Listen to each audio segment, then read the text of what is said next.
चलिए, आप सबका बहुत बहुत स्वागत है। क्योंकि आज आप सबके समक्ष विषय आप सबके संज्ञान में है। शराब घोटालों की आप सबको ध्यान में है कि एसीबी का जांच चल रहा है।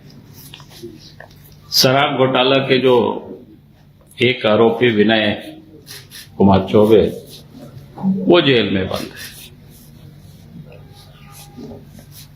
तो उसके बाद लगातार मैंने अखबारों में देखा, उस समय उत्पाद विभाग में जो आयुक्त हुआ करते थे अमित कुमार, कर्ण सत्यार्थी, फैज अहमद, एसीबी ने इन तीनों लोगों से बयान करवाया। आज जो अखबार में छापा है जिस प्रकार से, जैसे अमित कुमार कह रहा है विनय चौबे ने जो चाहा वही हुआ, उसी प्रकार से कर्ण सत्यार्थी का देख रहे हैं, केस दर्ज करने के लिए कहने पर विनय चौबे ने जताया था विरोध।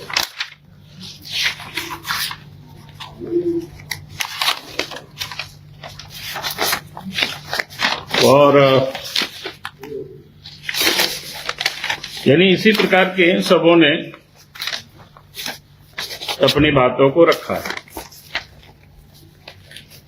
अब ये मामला कोई सामान्य नहीं है, बिल्कुल बहुत बड़ी गंभीर भ्रष्टाचार की ओर इन लोगों का बयान जो अखबारों में छपा है, अगर यही सत्य है तो बड़ा घोटाला की ओर और बड़े लोगों को बचाने की ये पूरी तरह से लगता है सुनियोजित एक साजिश है। क्योंकि ये सारे आईएएस ऑफिसर हैं, इन लोगों को इतना तो नियम कानून का निश्चित रूप से पता होगा कि अगर सचिव उसका विरोध कर रहे हैं, सचिव नहीं करने दे रहा है नियमानुकूल, तो इन अफसरों का पहला दायित्व तो बनता था या तो फाइल में वो लोग नोटिंग करते कि भाई ये नियम के तहत नहीं हो सकता है। दूसरा ये कहते कि भाई चीफ सेक्रेटरी को जाकर के कंप्लेन करते, चीफ सेक्रेटरी को कहते ये गलत हो रहा है। तीसरा ये भी हो सकता था कि मुख्यमंत्री से समय निकाल करके या विभाग के मंत्री से भी समय निकाल करके लोग बताते, शिकायत दर्ज करते कि साहब विभाग के सचिव हम सब लोगों के ऊपर दबाव डाल रहे हैं अनुचित काम करवाने के लिए, या शराब में कुछ लोगों को लाभ पहुंचाने के लिए। तो इसलिए मैं कह रहा हूं कि जांच का एक नया विषय बनता है। अगर उस समय विनय कुमार चौबे ने इन अफसरों के ऊपर दबाव डाल रहा था तो इन सारे अफसरों ने क्या किया उस समय? उसके विरोध में फाइल में नोटिंग किया क्या? उसकी भी जांच होनी चाहिए। चीफ सेक्रेटरी से ये लोग मिलकर के लोगों ने बताया क्या, इसकी भी जांच होनी चाहिए। और बताया तो फिर चीफ सेक्रेटरी ने क्या किया, या मुख्यमंत्री को भी बताया क्या?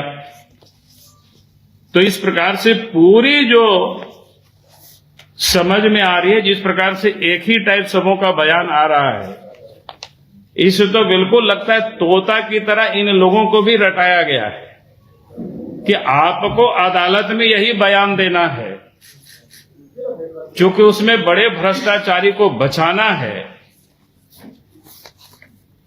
क्योंकि आप सबके संज्ञान में है कि उस समय भी 2022 के 18/4/2022, 19/4/2022 को ही शराब घोटाला से संबंधित 2 चिट्ठी हमने राज्य के मुख्यमंत्री को लिखा था, यहां किस प्रकार से घोटाला हो रहा है।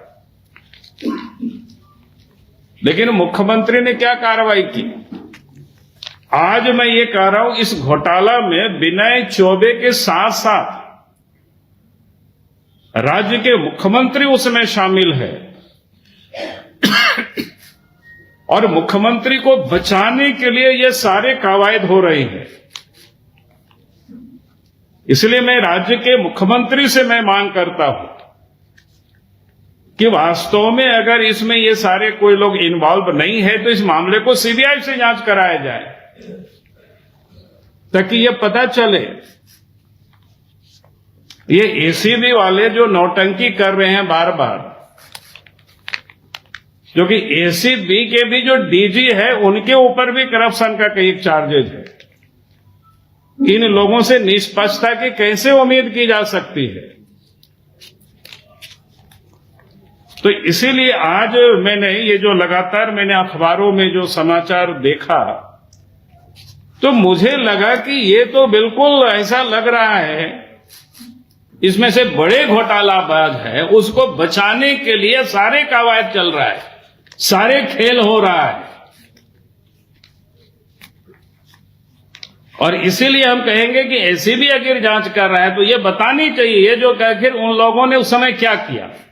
विनय चौबे ने दबाव डाला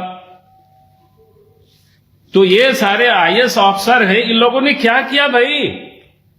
और आज वो सारे इतना डरपोक अफसरों को महत्वपूर्ण जिला में डीसी बना करके रखे हुए हैं। एक शायद रामगढ़ में है, एक शायद टाटा में है। जब ये किसी भ्रष्ट लोगों की दबाव को ये लोग सही काम नहीं कर सकता है तो इन लोगों से सही उम्मीद कैसे की जा सकती है काम की? तो ऐसी कमजोर अफसरों को तो मुख्यमंत्री को हटानी चाहिए इस प्रकार के पदों से। ये दोनों तरफ कहीं ये बैठता नहीं है तालमेल। एक तरफ अगर उनको महत्वपूर्ण डीसी बना के रखे हैं और दूसरी तरफ ये लोग सचिव के दबाव में गलत करते हैं, जो कि हर कोई कार्यपालिका नियमावली के तहत लोग बांधे हुए हैं। अगर उस नियम के विपरीत कोई भी पदाधिकारी फिर मंत्री भी दबाव डाल रहे हैं तो सचिव का काम होता है या तो मुख्यमंत्री को बता देना हाथ जोड़ करके भाई ये गलत हो रहा है, या फिर फाइल में उनको नोटिंग कर देना चाहिए कि साहब ये इन कारणों से ये नहीं हो सकता है। तो इसलिए ये सारे आयुक्तों ने क्या किया है उस समय,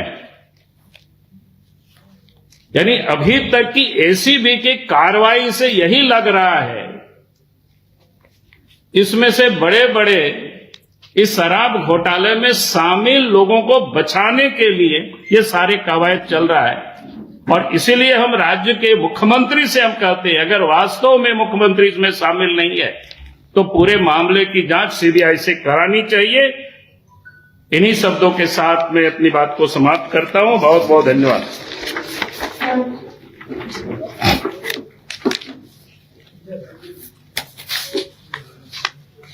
सवाल है क्या? पार्टी ही तो ये कर रही है ना, नहीं और देखेंगे क्या करेंगे। अभी जितना कर रहे हैं अभी तो उतना ही कर रहे हैं। पहले तो सबके संज्ञान में ला रहे हैं कि इस प्रकार से लोग बचा रहे हैं और उसकी कैसे चल रहा है। अरे इतना तो है कार्यपालिका नियमावली, इतना तो लोग जानते हैं, कॉमन सेंस है भाई। आप सारे लोग किसी भी चीफ सेक्रेटरी से पहले पूछ लीजिए, अगर कोई नियम के विपरीत सचिव करा रहा है गड़बड़ तो अफसर को फाइल में या तो नोटिंग करना चाहिए, चीफ सेक्रेटरी को वहां शिकायत दर्ज करना चाहिए और फिर मुख्यमंत्री को भी शिकायत दर्ज करना चाहिए। तो ऐसा नहीं है कि ये तीन के कैसे बच जाएंगे, ये क्या बोलते हैं उस समय के जो आयुक्त लोग हैं ये लोग कैसे बच जाएंगे। मतलब आप एक बोल रहे हैं कि विनय चौबे तो दोषी है, ये लोग भी दोषी है। ये लोग भी 100% दोषी है और यही लोग दोषी नहीं है, इसे और भी लोग दोषी है बिल्कुल। आपकी नजर में विनय चौबे क्या दोषी है? मैं तो कह ही रहा हूं, मैं तो शुरू में पत्र लिखा हुआ भाई, 18/4/2022 को लिखे, 19/4/2022 को लिखे। तो ये स्थिति मानी जाए कि जैसे शराब घोटाले में अफसर दबाव में काम करते हैं और आप लगातार बालू और कोयला और दूसरे खनिजों को लेकर सवाल कर रहे हैं, तो माना जाए कि दूसरी चीजों में भी इसी तरह से अफसर दबाव में काम कर रहे हैं, कोई गाली कर रहे हैं। तो वही कह रहे हैं ना, अब ऐसे अफसर अगर पदस्थापित रहेगा ये तो इसी सिद्ध हो रहा है ना। अगर वैसे डीसी रहेंगे तो किसी के दबाव में वो काम करेंगे, बोलेंगे हम क्या करेंगे। तो फिर ऐसे अफसरों को क्यों पदस्थापित रखे? पहले तो उन लोगों के ऊपर सरकार को कार्रवाई करनी चाहिए, मुख्यमंत्री को।